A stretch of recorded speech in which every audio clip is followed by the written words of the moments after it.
One, two.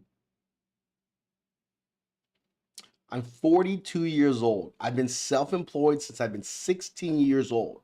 And being self-employed for so long and being in business for so long, I learned one most important thing in being in business. It doesn't matter what you're selling, what service you're selling, or what idea you want to present. The most important thing is finding the right people to buy. So that goes the same when it comes to selling your home. I don't know if you're selling your home today, next year, or you're not a homeowner yet, but you will one day sell your home. The most important factor is finding the right people to buy. What's going on, guys? My name is Min Win with What's a Mortgage. Welcome to our channel. The goal of our channel is to simplify home ownership. If it's your first time tuning in, do me a huge favor. Hit that subscribe and notification button so you're notified every time we go live or post new content.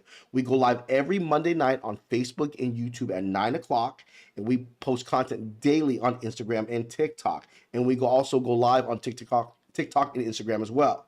So follow us on our other channels as well. Also, guys, this is an interactive live stream, so ask a lot of questions. And of course, if we bring you value tonight, don't forget to tag someone in this video and also like this video. All right, guys? So tonight, we are going to get into it. If you are considering selling your house or selling in the future, most important thing you need to do, download our Ultimate Seller's Guide. To get a copy of our Ultimate Seller's Guide, and you are on Facebook, you can type in the comments, Seller Guide, 2 words, all in caps, Seller Guide, and you will get a copy of our Ultimate Seller's Guide. If you are on YouTube or for some reason you don't get the download on Facebook, you can go ahead and email us at info@whatsamortgage.com and we will send you a copy of our Ultimate Seller's Guide. If you are a realtor and you want to co-brand the guide with us, please let us know, right? Hopefully this guide will help you sell your house. If you haven't seen part 1 and part 2, you can go and go to our YouTube channel and check it out. But tonight is part 3, finding the right buyer. So to find the right buyer, you need to market to the right buyer, a solid marketing strategy. Ziggy, I'll answer that question in a second. All caps, Clarazah. Well, okay, so our ultimate seller's guide. Marketing strategy. Advertising your home can be crucial to getting multiple offers. By finding out the assessed value of the property before you start marketing will also help filter weak buyers for strong buyers. So number 1, list undervalue. Is your strategy to list undervalue? Or number 2, list above value. So depending on the market we're in and the type of buyer you are looking for, you might decide, hey, I want to list undervalue. A lot of times people list undervalue because they want a bidding war and they're trying to drive up the price. Or if they feel that they want to sell their home quick, sometimes they undersell, depending on the market. People who put their home above value, maybe they're just waiting for that perfect person. They don't want any lowball offers. They want to start high. Every market and every strategy is different. Also, when you talk to your real estate agent, which we'll talk to in a second, you need to let them know this is the strategy I want to market because I'm looking for that specific buyer.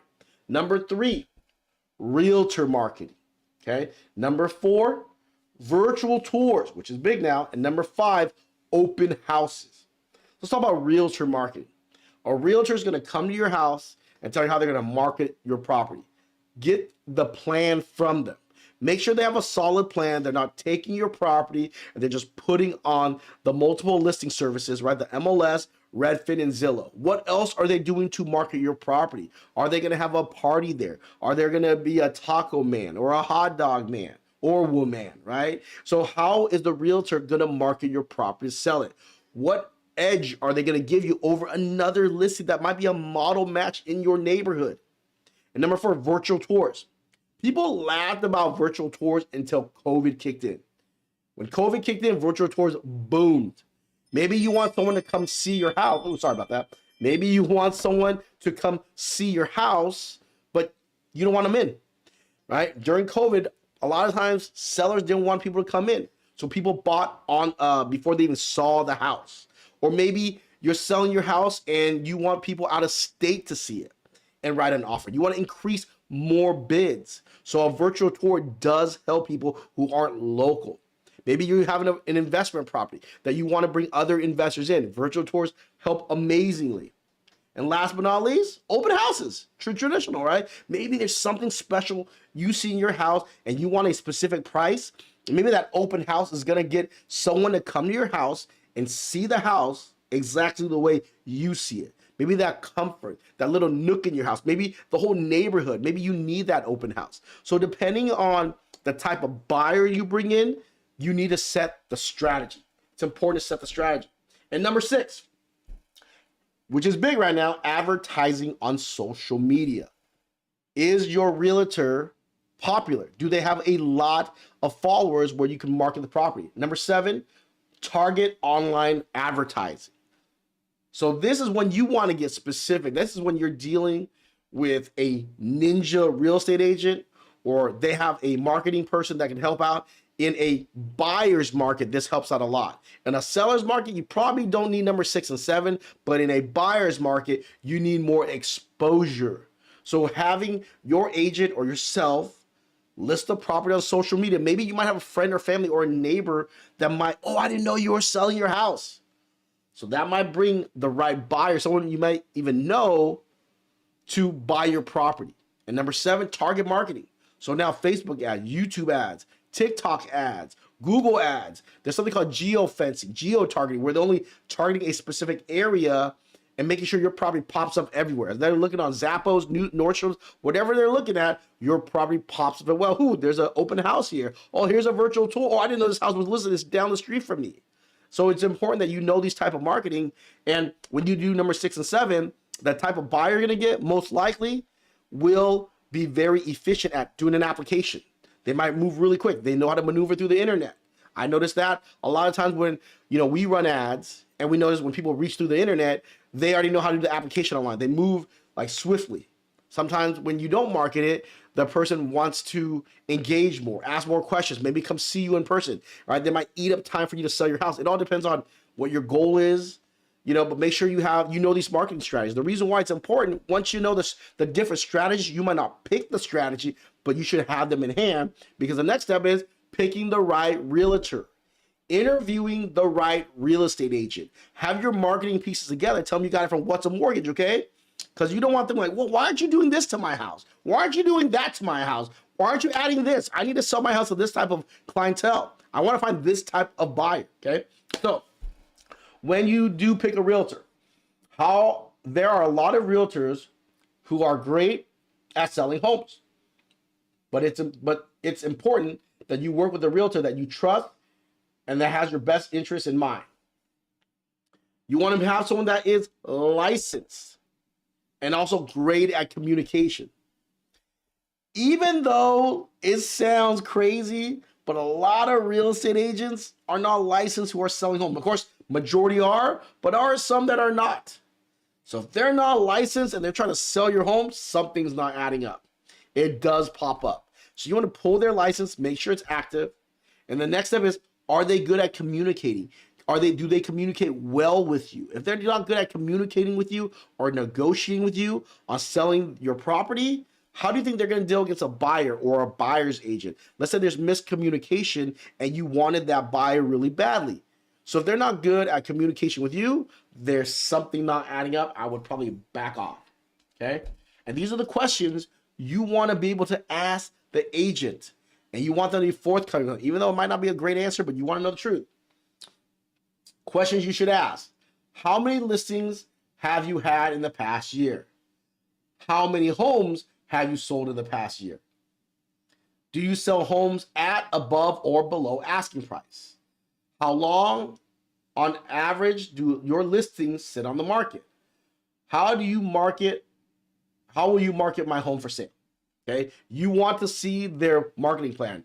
Do your own research. Are they easy to work with, or are they bulldozers? Are there other realtors involved in transactions that you could probably ask? Do they have good reviews? Make sure you look online and see what other clients are saying about them. You want to know these things before you sign that contract, because a lot of times when you sign that purchase contract or that seller's agreement, you sign either a 90-day, 120 days, or you're going to stick it out with them. So before you sign that piece of paper, do your research. There's a difference between how many homes have they sold and listed. Sold means they might work with buyers as well. Let's say they have a lot of buyers, but not a lot of sellers. All right. So an agent who sells your house is a lot different than an agent who helps people buy houses. Also, depending on the market you're in. If you're in a buyer's market, you want a strong selling agent. Because if you don't have a strong selling agent, they might just, bend over back and just give your house away and you lose equity. So you want to make sure you ask these questions. Look at the track record. How many transactions have they closed in the last 12 months? Right now in 2022, in September 2022, it's a buyer's market in certain areas. So if they have tons of deals last year and they don't have one last couple of months, maybe they weren't great, because in 2021, 2020, it was easy. A little bit harder now. So you want to make sure you ask these questions. Research online. Know who you are working with. Number 5 question you want to ask. You want to consider, let me see, what is that? Yeah, number 5, yeah. Number 5. Sorry, my bad. How to pick, the next step is, once you interview them, how to pick the right buyer. Okay? When you pick the right buyer, remember this: the highest offer that rolls in is not always the best offer. There are other important factors besides the purchase price that affects the process of selling your home. Number 1, start reviewing offers after 7 days. Give it a couple days to breathe. Number 2, separate cash offers from finance offers. Right? If you have OCD, it's perfect for you. Rank the offers starting with the one closest to your desired purchase price, and the last being the closest to the appraised value. We'll do that in a second. And then talk to your realtor about which offer meets your top priority from selling. So in a seller's market, you want 7 days, right? I see a lot of agents, I sold their house in 2-3 days. What happens if you would have waited 7 days? Then you might have gotten your seller a higher purchase price, maybe a better deal. But some sellers or some selling agents were like, I got their offer accepted in 2 days. If you have more bidders, then the prices will go up. In a buyer's market, it takes 30 to 45 days. So you want to manage your expectation. In a seller's market, about 7 days before you start accepting offers. Okay.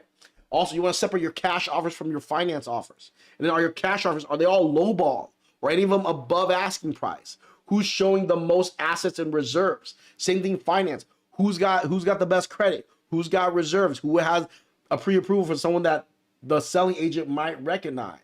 Also, if the home doesn't appraise, will they come in with a difference? You want to rank these offers from seller and buyer side as top to bottom. And then you go from there. And then you talk to your realtor. These are my non-negotiables. Let's say you you accept an offer, but they want you to move out right away, but you haven't found your home yet. Do you rent? Do you live out of your car? Do you Airbnb? Let your agent communicate with them. That's why you want to make sure they're good communicators first, because you want to be able to communicate with them. These are my non-negotiables. And can I get my non-negotiables to get the highest price, showing the most assets, great credit, cash, or will they give me 30, 45 days or 6 months or three months, right? You want to make sure you have your priority list together. Once you have it all together, then number 5, consider strong cash offers with non-contingencies. Verify proof of funds and rent back options. Number 6, if you're taking a finance offer, offers with higher down payments, deposit ability to cover appraisal gap, cross qualifications, and or lender pre-approvals. Number 7, determine a fair offer compared to the buyer's concession, like inspection requests and repairs. And number 8, make a counter offer based on unmet term like seller possession, rent back, additional costs for repair services, and cover transfer taxes. So if you go cash, you want to go no contingencies. Make sure they really have the money. If they really have the cash, they won't care about contingency. Okay? You want to go little to no contingency as possible. If you go with a finance offer, can they cover the appraisal gap if it doesn't appraise, right? You want to check for the highest down payment. You want to make sure you have a secure buyer if you're going to go with a finance offer. And if you're that person that does not want to fix anything in your property, make sure you have your list already. You don't want the buyer's agent and the buyer to dictate, hey, I'm going to buy the house, but this needs to get fixed. This needs to get fixed. If you know they need to get fixed, but you don't want to fix them, you should have your counter ready. Hey, no, I'm not budging past this dollar amount, right? Don't let the buyer bring you any surprises. I see some sellers do their own home inspection, so there's no surprises from the buyer's agent, right? If you're a seller, maybe you already know, I already know this is wrong. I already factor that into the price. We're good, right? I ain't dropping prices anymore. It's really important that you know all these things. And then you want to know what you want to negotiate, what you don't. What you want to bend on, what you don't want to bend on. Maybe you have certain non-negotiables like, hey, you gotta let me live here for another month, 2 months. You gotta do a rent back, right? If there's an appraisal gap, you offered above, don't be coming to me last minute, ask me for a price drop, right? You ask for X amount of closing costs. Why do you need more all of a sudden? You know, you want to be able to factor all these things up front. And that right there is how you find the perfect buyer. You want to know all the different types of marketing strategies. So when you talk to number 2, your real estate agent, interviewing them, have your marketing strategy, and then you can find the right buyer. And then how to dig through their documents and their offers and negotiate and what they're negotiating. Make sure you have someone to buy the house to buy the house that you are selling. Okay, that's one thing I learned in business is find out who your buyer is first, then work backwards. And this right here is your strategy in our Ultimate Mortgage Guide in how to find the right buyer. Hopefully this information helps you. If you did, do me a huge favor. Save this video. I know you're gonna sell your home one day. You want to go back to this video and watch it. If you know someone who is selling their home or who's thinking about selling, or if they are a homeowner, please tag them on this video. I would really appreciate it. And if you're not following me by now, please hit the follow and notification button so you're notified every time we go live or post new content. So hopefully this information helps you out. So if you haven't downloaded our Ultimate Seller's Guide yet, if you're on Facebook, go ahead in all caps, 2 words, Seller's Guide, and we will send you the Ultimate Seller's Guide. If you are on YouTube, go ahead and go to info@whatsamortgage.com. Email us, and we will send you a copy of our Ultimate Seller's Guide. If you haven't seen part 1 and 2, it's on our YouTube channel. As I bring that up, don't forget to follow us on our other platforms, okay? So we're on Facebook, YouTube, Instagram, TikTok, and LinkedIn. So don't forget to follow us.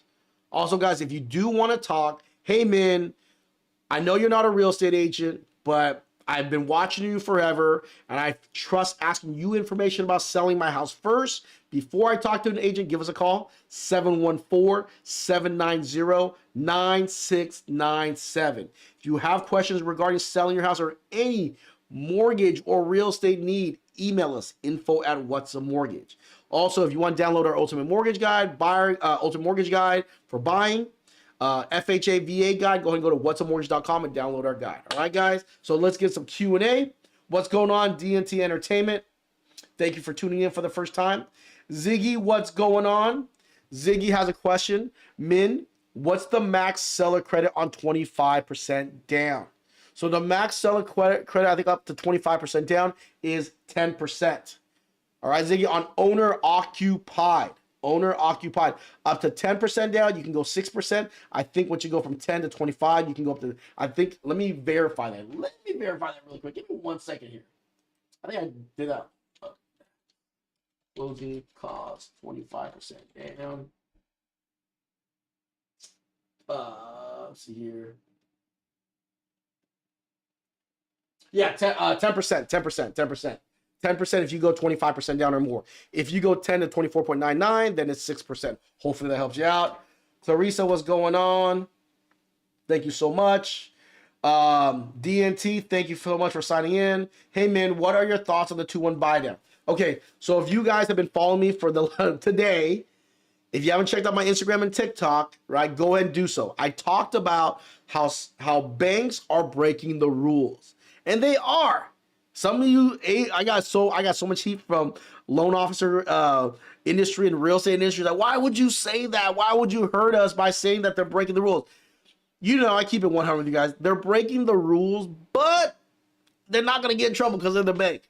So when a seller could typically pay for non-recurring closing costs, right? That means they can pay for repairs. or closing costs when you buy your home. They can't pay for monthly bills, right? So just remember that. So now it's been around for a while, but it's popular again because interest rates are skyrocketing. Banks are allowing sellers to cover portions of the buyer's mortgage payment. It's not a rate buy down because you're not buying down the rate permanently. It's not even a temporary rate buy down because you're not paying to buy down the rate temporarily. A seller is actually paying a portion of your mortgage payment. Let's say, for example, if your interest rate is 6%, in year one, they're covering the difference of interest payment between 6% and 4%.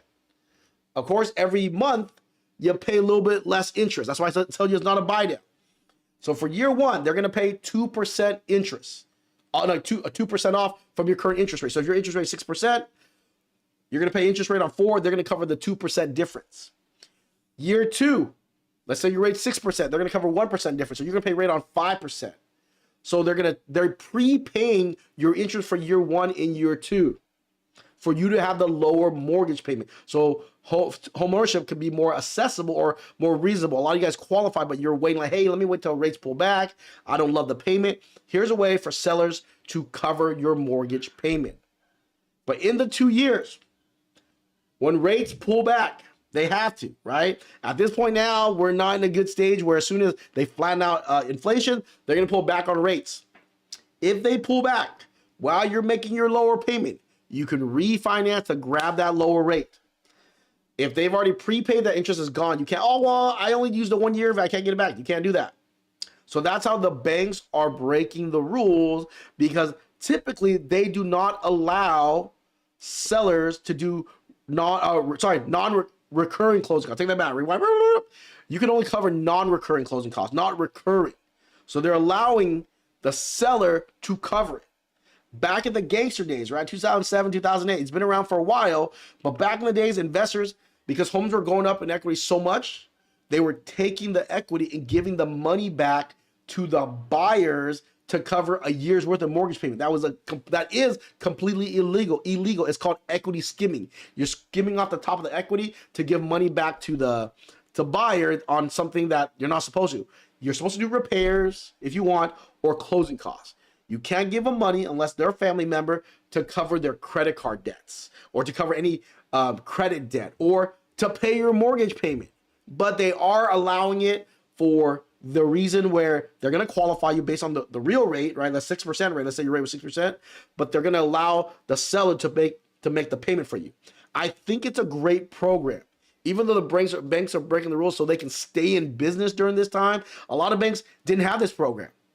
The major banks did, but some of them like Rocket, the number one lender in the nation, didn't have it until actually last week or 2 weeks ago. Same thing with United Wholesale. A lot of these banks that used to have them brought them all back because these programs are going to make homes affordable for people to move in and live. That's why it's important. You guys know, like, I'm going to be honest with you. Yes, they're breaking the rules. They made a loophole. They designed it for themselves to stay in business. And I would be lying to you if they didn't do that, but they're doing it to cover their own bums, but also make home ownership affordable for you. I think it's a great program. I think it's going to allow people to enter the home, make the lower payment, and when rates pull back, they're going to get it. And I'm telling you right now, you're sitting on the sideline, depending on your situation, right? As you guys know, oh, just wait it out. Everyone who waited out 90 days ago is making a higher payment.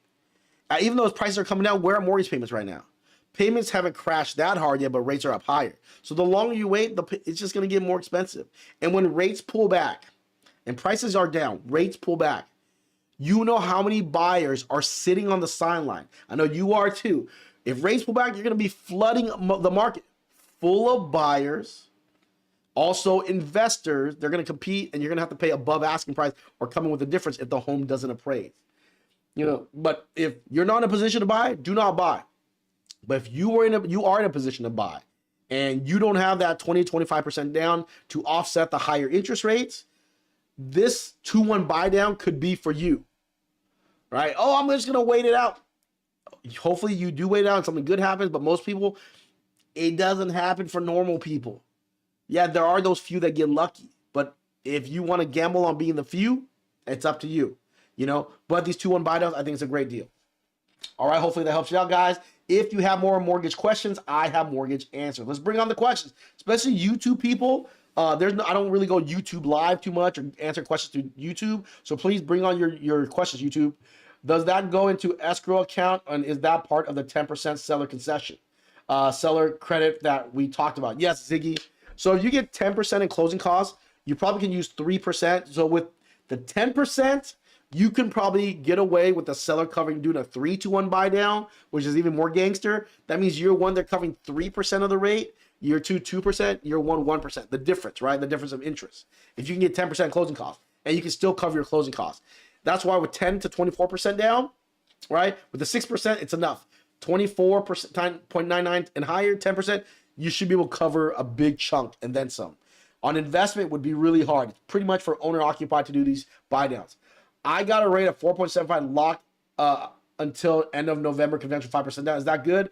Gus, why are you asking me that question? You know, you watch my live all the time, Gus. You know that's a good deal. If that rate expires, you're going to be in some boo-boo. So make sure you pay attention to that. You pay for extensions, all right? Hopefully that helps you out, guys. Again, thank you so much for watching. If you guys do want to get a hold of us, give us a call. 714-790-9697. You can either call us, send us a text message, or you can email us, info@whatsamortgage. We'll send you the copy of the Ultimate Seller's Guide, or if you want us to review your loan estimates. I know rates are crazy. Every dollar counts. We've saved people thousands of dollars recently because if you have a loan estimate, you want us to shop it out for you amongst our network, send over your loan estimates at info@whatsamortgage. Saving yourself a couple $100 a month or saving yourself a couple $1,000 in closing costs will help out. Remember this, guys. When you buy a house, there's something called supplemental taxes. You get two, it depends. If you close from January to June, there's one supplemental tax bill. July to the end of the year, there's two supplemental tax bills. So saving that couple $1,000 is going to be important when that supplemental tax bill pops up, and it's not the taxes they're collecting are in impounds. Do you want to surprise them a couple $1,000? So if you can save yourself some money, send over your loan estimate, info@whatsamortgage.com, right? Ornalias, what's the loophole again to buy down? It's called a 2-1 buy down. I call it a 2-1 payment buy down. Oral Nell Fontaine, sorry if I butchered your name, I do apologize. So right now, since it is becoming more of a buyer's market, even though there's not a lot of properties, a lot of sellers are backing out, a lot of buyers backing out. There's not that many buyers. A lot of sellers, if the home's on the market for a longer period of time, they will negotiate, right? Instead of having them drop the price, use some of that money, buy down the mortgage payment. It's for owner occupied. So you'll say your rate 6%, you can buy down a 2% difference where they'll cover the difference of the payment. If you have more questions, give us a call, text us, or message us directly, all right? 714-790-9697. Gianni, being able to visualize the question on your screen is very helpful. Thank you so much. Gus, thank you so much, Gus. Man, no, honestly, Gus, you are one of the true VIPs. I know Gus is like up there with the OG, maybe double OG, not triple OGs yet. But I'm kidding, Gus. I know Gus has been around forever, so I really appreciate you watching and supporting the channel. I appreciate everybody. Thank you guys so much. Without you, there is no us. So thank you guys so much for watching and supporting the channel for all these years. And we want to end tonight and have a great night.